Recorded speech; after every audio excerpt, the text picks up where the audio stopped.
Eliza, help me out here. I glance at Cass. With? What is it with Mercedes and sunflowers? Our third teammate stops fluffing the arrangement of sunflowers in the vase on the filing cabinet and turns to face my desk, where Cass and I are sitting. Cass, you've known me for how long now, and you've never asked? Cass shrugs, but as with most of her gestures, she does it with her whole body. Even the chair our feet are resting on moves with the full body ripple. I guess it never seemed important enough to ask. And it is now?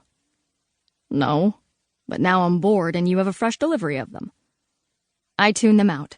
They've been doing this a lot longer than I've known them, and check the time on my phone, then look to the empty desk set just a bit apart from ours. Bran is late. Bran is never late.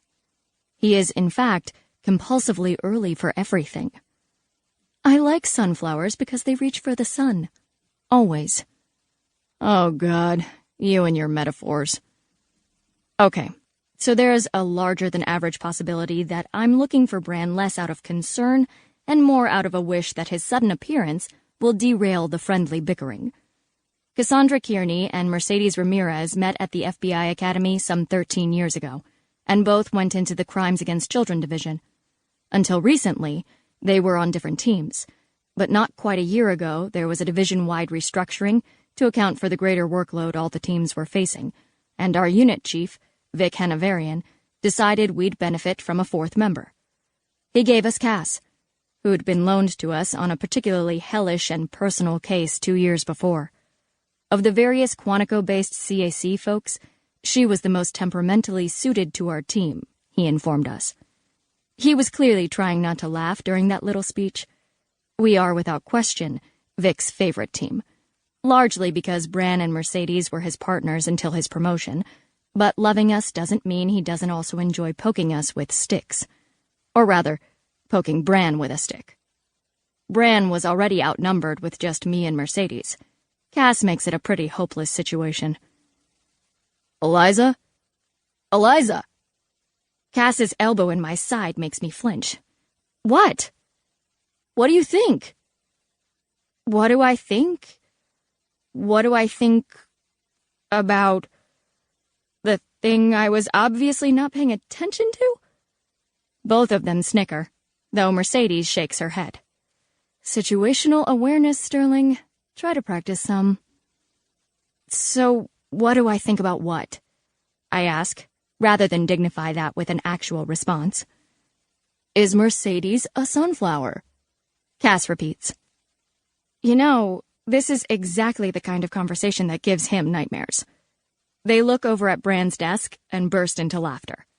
They don't even have to ask who him is. It's comforting, this team dynamic, even if it is still a little terrifying at times. When I graduated the academy, I was sent back to Colorado, to the Denver field office. My mother was relieved.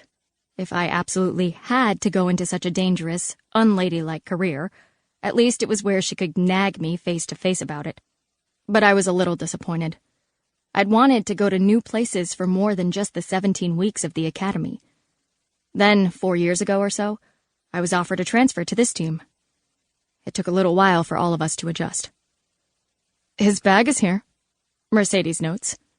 Look, you can see it poking out from the well of the desk. Huh, so it is. And with Vic? Or Yvonne, if something's breaking and she's still pulling all the data down. Is she in her office?